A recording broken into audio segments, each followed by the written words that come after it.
Ang magandang araw po sa inyong lahat. At sa magpanig kayo ng Pinas naroroon ng mundo, isa atin pong muli ang pagpapala para sa araw na ito. Usapan natin nilagyan ko nga ito ng title na The Battle of Hearing, Issue versus Issue. Ito yung laman ng social media ngayon. Kahit ng mga news sa media, ganito rin yung ating mapapanood. Kabila ang hearing. May hearing ng PDL, hearing dun sa Pugo. Involved nga yung si Mayor Alice Go. At yung hearing din sa EJK. Basta marami siya. Tapos meron pang hearing din sa secret agreement. Ang daming ang mga hearing na lumilitaw ngayon. At yan yung gusto ko pong bigyan ng reaksyon. Magtikong pananaw nais ko rin pong magbahagi ng mga opinion ko po sa mga ganitong nakikita natin at napapanood. Siyempre bago tayo tuluyang pumalaot sa ating talakayan, huwag pong kalimutang isubscribe muna. Munti ko pong himpilan, makakantambay. At yung munting kalimbang yan, pakisuyong dut-dutin mo na rin at para sa ganun mapanood mo na. Ano man yung mga bagong ina-upload na katulad nito. Okay, thank you. Nakaka-amaze talaga na sa panahon na ito. Sa ganitong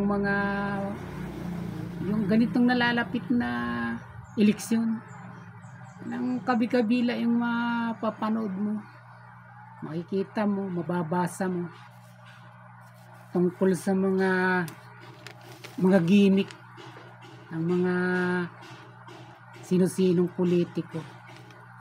Alam naman natin, wala naman iba itong pupuntahan.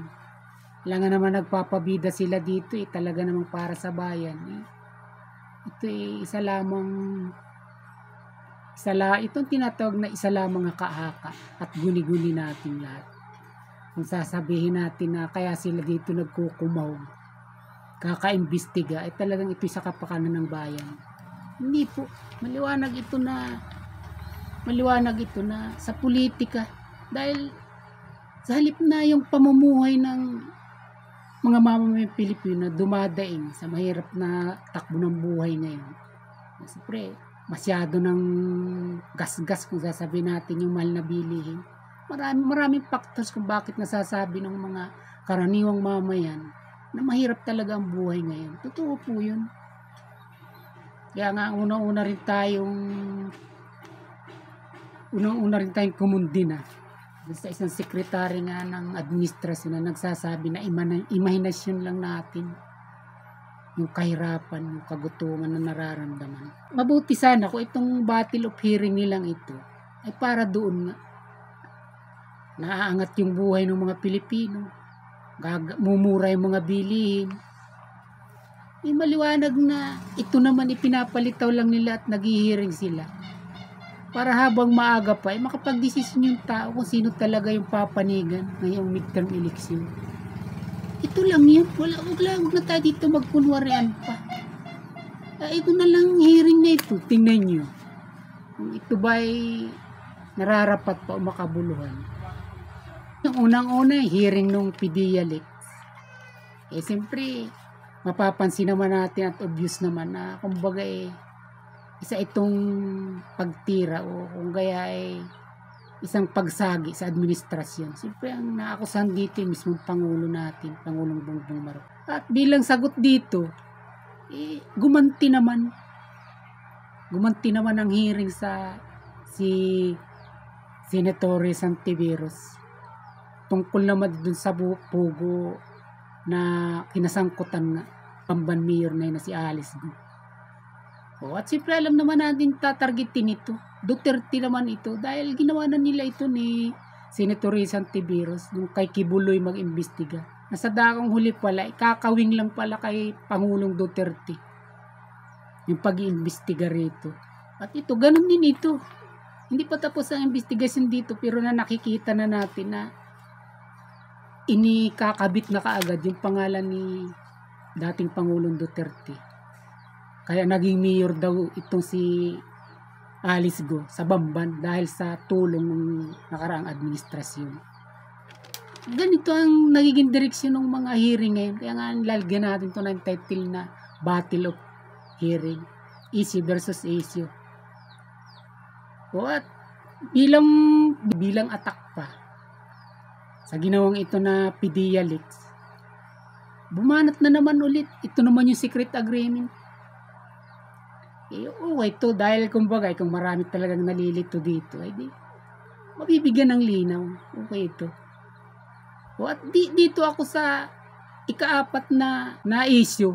Dito ako mukhang hindi talaga akong binsido rito. Itong AJK na investigasyon o hearing. At ito, pakinggan niyo. Hindi ako sang-ayon dito. At kung bakit, explain ko sa inyo. Ang maraming patayan. Binago ng PNP yung kanilang modus operandi. No? Hindi na nila iniintay yung soko. Dinadala na nila yung kanilang victim sa ospital. Pero para makasiguro na patay yung kanilang victim, tinutuluyan na. Marami pong isinalawat sa amin yung police captain na papatunay na talagang nai-involve po ang ating kapulisan sa war on drug. Dahil po merong reward system na binibigay ang ating gobyerno. Para sa akin, hindi na ito bago. Kung totoo man o mali yung sinasabi nitong Manuel Mugato na ito. Bakit? Nasa ICC na nga ito. Kaya nga ito, naghihintay na nga lang tayo ng arrest warrant. Ang ibig sabihin, hindi na dapat ito dinadaan sa hearing sa Kongreso. At kung meron man na dapat pang may reklamo o dapat na habulin pa sa bagay na ito, dapat idiretso na nila ito ng korte dahil itong sinasabi ng testigong ito, Manuel Mugato, noon pa ito. Ganito na rin. Kaya nga nakarating na nga ito ng ICC dahil nga sa ganitong sinasabi nito ngayong hearing na ito. Kaya sa akin, hindi ito dapat dinadaan pa dito sa hearing sa Senado. At ngayon kung bakit ito nangyayari dito, katulad ng sabi ko, hindi naman ito talaga para dun sa sabihin sa kagalingan ng taong bayan. Kundi para dun sa kung makapagpasya yung tao, kung sino talaga yung papanigan nila sa midterm election. Sino ba talaga ang higit na matimbang? Sa kabila ng mga ilalabas natin ito. Itong nasa likod na mga object nito. Sino ba talaga ang papanigan ng tao pagka natin nailabas ang mga bagay na ito? Pero ang totoo, hindi nito dapat dinadaan sa hearing dahil nakarating na nga ito sa ICC. Naghihintay na lang tayo rito ng arrest warrant. O, di ba? O, dapat makuntunan tayo doon ngayon kung dito sa ating loob ng sariling bansa, meron man talagang hakbangin o pagkilos na kailangan pa itong o kaya buhayin ang kaso. Ikasuhan na lang. Hindi na dapat dinadaan pa dito sa hearing na para bang meron pang dapat alamin. Alam na nga, tuklas na ito. Ultimong ibang bansa, ICC, alam na ito. Tapos parang ngayon lang ulit binubuhay. Dito ako hindi kumbinsido. Kaya nangyayari nito, katulad ng sabi ko ngayon, digmaan ito. Ng mga kanya-kanya. Gilas kung paano maglantad sa mga investigasyon o hearing na gagawin nila. Ito yun. Nakikita natin ito. Hindi yung sasabihin mo kaya sila nag-aabala dito, nag-uubos ng oras, nag-uubos ng pira, ng budget. Para sa ikakasulong at ikaagaan ng pamumuhay ng bawat Pilipino. Bagkus ang hearing na ito ay para sa kung sino yung papanigan mo o papanigan ng taong bayan ngayong midterm election. Ito yung pinakasintro nito. Kaya nga kung talagang pag-aaksaya lang ng tira ng bayan ang pag-uusapan, hindi na nila dapat ito sinusulong mga ganito.